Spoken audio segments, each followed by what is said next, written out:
안녕하세요. 부자아빠입니다. 제가 개인적으로 가장 좋아하는 섹터가 반도체인데 정말 공교롭게도 이번 하락장에서 반도체 섹터가 가장 많이 빠졌습니다. 그래서 저는 오히려 줍줍하기에 좋은 시기라고 생각을 합니다. 이렇게 전망이 밝고 실제로 실적도 잘 내고 있는 반도체라는 섹터가 외부적인 요인에 의해서 초토화가 됐는데, 이럴 때 주식을 안 사면 도대체 언제 살 수 있을까요? 주식은 쌀 때 사는 게 국룰입니다.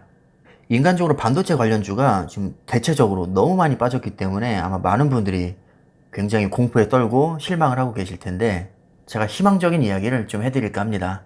AI 반도체로 제2의 D램 신화 쓴다. 성능과 효율이 100배인 반도체 개발. 자, 뭔가 제목에서부터 엄청난 에너지가 느껴집니다. 뭔가 패러다임이 급변하고 있는 느낌이 들죠. 기사 내용을 요약하면 AI 반도체가 향후 10년간 6배 성장할 거라고 합니다. 프로세서와 메모리 기능을 합친 PIM, 일명 PIM이라는 반도체가 요즘에 뜨고 있는데, 도대체 이게 뭔지 뒷부분에서 제가 설명을 해드릴 거고요. 정부에서도 발벗고 나섰습니다. AI 반도체 추진 사업에 1조를 투자하고 인력도 7,000명을 키운다고 합니다. 냄새를 제대로 맡은 거죠. 자, 본격적으로 기사 내용을 볼까요? 반도체 시장의 중심이 메모리 반도체에서 시스템 반도체로 옮겨가고 있고, 그 중에서도 특히 인공지능, 즉 AI 반도체 비중이 급격히 커질 것으로 전망되고 있습니다. 이상하다. 삼성전자가 메모리 반도체 끝판왕인데 메모리 반도체에서 시스템 반도체로 옮겨간다? 그럼 삼성전자에겐 악재 아닌가요? 이렇게 생각하실 수 있겠지만 그렇지 않습니다. 기본적으로 메모리 반도체와 비메모리 반도체는 같이 커가는 구조입니다. 예를 들어서 시스템 반도체가 30% 성장할 때 메모리 반도체는 25% 정도 성장한다는 얘기입니다. 즉, 둘 다 크게 성장하지만 미래는 인공지능과 자율주행 같은 일종의 인간의 역할을 대신하는 고성능 반도체가 주류를 형성할 것이기 때문에 아무래도 메모리 반도체보다는 시스템 반도체 쪽이 조금 더 유망하다, 이 정도로 이해를 하시면 됩니다. 메모리 반도체가 사양 추세로 접어든다는 말이 절대 아닙니다. 가트너에 따르면 지난 2020년 기준으로 약 608조 규모의 전 세계 반도체 시장에서 시스템 반도체는 약 58.4%, 메모리 반도체는 26.7%를 차지하고 있다고 합니다. 좀 더 넓은 의미에서 광소자와 개별소자까지 시스템 반도체로 구분할 경우 시스템 반도체 비중은 70%에 육박합니다. 약 7대 3의 비율로 시스템 반도체 비중이 높다는 얘기죠. 이건 아마 많은 분들이 이미 알고 계셨을 겁니다. 그 시스템 반도체 중에서도 특히 AI 인공지능 반도체는 현재 12.1% 비중을 차지하고 있는데, 향후 10년간 6배 성장해서 2030년이 되면 전체 시스템 반도체 시장에서 31.3%까지 차지할 것으로 전망이 되고 있습니다. 굉장히 많이 성장한다는 얘기죠. 근데 문제가 뭐냐면, 삼성전자와 하이닉스 같은 우리나라 기업들은 메모리 반도체 시장에서는 전 세계 점유율에서 60%를 차지할 정도로 세계 최강자지만 시스템 반도체 비중은 3%밖에 안 됩니다. 그래서 얼핏 보면 삼성전자나 하이닉스 같은 국내 기업들은 굉장히 암울한 것처럼 생각이 될 수 있지만, 지금부터 중요한 내용이 나옵니다. 향후에는 프로세서와 메모리를 융합한 PIM, 프로세싱 인 메모리의 약자입니다. 메모리 안에 처리 기능을 넣었다는 얘기죠.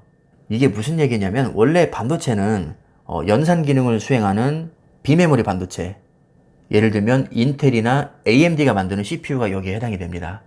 그리고 단순 저장 기능을 수행하는 메모리 반도체로 구분이 됩니다. 여기서 말하는 메모리 반도체가 D램과 낸드 플래시에 해당이 되고, 이 분야에서 삼성전자가 독보적인 세계 최강자입니다. 근데 향후에는 이 프로세서와 메모리를 아예 짬뽕을 시켜서 핀 반도체로 발전할 거란 얘기죠. 여기에는 그럴 만한 이유가 있습니다. 현재 거의 모든 기기에 적용되는 구조는 폰 노이만 구조라고 해서 처리 장치인 프로세서, 그리고 주기억 장치인 메모리, 입출력 장치, 이렇게 세 가지로 크게 구분을 할 수가 있습니다. 근데 데이터량과 연산량이 너무나도 급증하다 보니까 기존의 폰 노이만 구조로는 한계가 온 겁니다. 그동안에 기술이 많이 발전했다고는 하지만 도저히 넘치는 데이터를 감당을 할 수 없는 거죠. 감당할 수 없다기보다는 효율이 좀 떨어지는 겁니다. 그래서 생각해낸 게, 야, 그럼 둘이 따로 떨어뜨리지 말고 두 기능을 합쳐버리자. 그래서 나온 게 핀 반도체입니다. 이렇게 메모리와 프로세서를 아예 통합을 시켜버리면 아무래도 처리 속도가 엄청나게 올라가기 때문에 이 한계를 극복할 수 있다는 거죠. 자, 무려 이론적으로는 성능은 100배 올리고 전력 소모량은 100분의 1로 감소시킬 수 있다고 합니다. 자, 이것은 이론적인 최대 수치입니다. 아마 실제로 이렇게는 나오기 힘들겠죠. 그럼 이 핀 분야에서 잘 나가는 기업이 어디가 있느냐? 바로 삼성전자입니다. 자, 작년 2월자 기사를 보시면 삼성전자가 세계 최초로 메모리 반도체와 인공지능 프로세서를 하나로 결합한 HBM, PIM 메모리를 개발했다고 합니다. 이게 다 영어로 되어 있어서 용어가 좀 어렵게 느껴질 수 있는데 HBM은 하이 밴드위스 메모리의 약자입니다. 즉 고대역폭 메모리라는 얘기인데 아까 PIM은 프로세싱 인 메모리, 즉 데이터 처리 기능이 있는 메모리라고 했죠. 그러니까 이 두 개를 합치면 고대역폭으로 동작하는 연산 기능이 있는 메모리라고 생각을 하시면 됩니다. 좀 복잡하죠? AI 시스템에 HBM, PIM을 탑재할 경우 기존 HBM2 메모리를 이용한 시스템 대비 약 성능은 2배, 에너지는 70% 이상 감소한다고 합니다. 한마디로 모든 면에서 다 좋은 겁니다. 밑에 폰 노이만 구조 얘기가 또 나오죠. 자, 오늘날 대부분의 컴퓨터에서 사용하는 방식으로 CPU가 메모리로부터 명령어를 불러오고 실행을 하는데 이 과정에서 에너지가 많이 낭비가 됩니다. 뭐 예를 들면 이런 거죠. 우리가 옛날에는 콜라 한 병을 먹기 위해서 이마트나 홈플러스에 가야 했다면 요즘에는 우리 집 앞에 편의점을 가면 됩니다. CPU와 메모리 간의 처리 효율이 이 마트까지 거리라고 생각을 하시면 됩니다. 가까워질수록 나는 콜라를 더 빨리 편하게 먹을 수 있겠죠. 자, 기술의 발전으로 이제 편의점이 점점 우리 집 앞에 많이 생기게 됐는데 이제는 아예 우리 집 냉장고에 콜라를 넣고 빼먹겠다는 얘기입니다. 자, 근데 이제는 거실까지 가는 것도 귀찮습니다. 그래서 아예 내 방 안에 미니 냉장고를 넣어서 콜라를 손만 그냥 뻗으면 바로 빼먹을 수 있게 하겠다는 거죠. 이게 바로 HBM PIM이라고 이해를 하시면 됩니다. HBM PIM은 메모리 내부에서 연산 처리가 가능하기 때문에 CPU와 메모리 간 데이터 이동이 줄어들어서 AI 가속기 시스템의 에너지 효율을 높일 수 있다. 자, 방금 전에 예를 들어 드렸죠. 내가 콜라를 한 병 먹기 위해서 예전에는 차를 타고 이마트나 홈플러스에 갔지만 최근에는 집 앞에 편의점이 많이 생기면서 편하게 먹을 수 있었는데 이것도 귀찮아서 아예 거실 냉장고에서 꺼내 먹다가 이제는 그냥 내 방 안에 냉장고를 둔 겁니다. 얼마나 효율적입니까? 데이터도 이런 식으로 앞으로 처리를 하겠다는 겁니다. 이 분야에서 세계 최초로 HBM PIM을 개발한 기업이 바로 삼성전자라는 것이고 이미 제품화에 성공해서 반도체 분야 세계 최고 학회인 ISSCC의 논문까지 공개를 했습니다. 자, 그렇다면 아까 서두에 말씀드린 메모리 반도체 시장이 시스템 반도체로 옮겨간다고 해서 삼성전자 전망이 어두운 걸까요?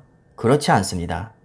어차피 메모리 반도체는 대안이 없고 계속해서 성장하고 있습니다. 단지 성장 속도가 시스템 반도체보다 느릴 수 있다는 거죠. 둘 다 성장하는데 상대적으로 조금 더딜 수 있다는 얘기입니다. 그래도 조금 찝찝한 건 사실이죠. 그래서 삼성전자가 개발한 게 HBM PIM입니다. 새로운 먹거리를 찾아 나서고 있는 겁니다. 에이, 그래도 나는 삼성전자 불안하다 하시면 필라델피아 반도체에 투자하시면 됩니다. 여러분들이 좋아하시는 미국 기업들이 여기 대거 포함되어 있습니다. 지금 CPU 시장을 양분하고 있는 기업이 AMD와 인텔인데 이 두 기업 다 들어가 있고 메모리 반도체 세계 3위 업체인 마이크론도 여기 들어가 있습니다. 메모리 반도체와 비메모리 업체들 웬만한 기업들은 다 들어가 있죠. 자, 그리고 요즘 엄청나게 뜨고 있는 엔비디아 GPU 세계 1위 업체입니다. 그리고 AMD 역시 GPU에서 엔비디아와 경쟁을 하고 있죠. CPU에서는 인텔, GPU에서는 엔비디아와 경쟁하고 있는 기업이 바로 AMD입니다. 정말 대단한 기업이죠.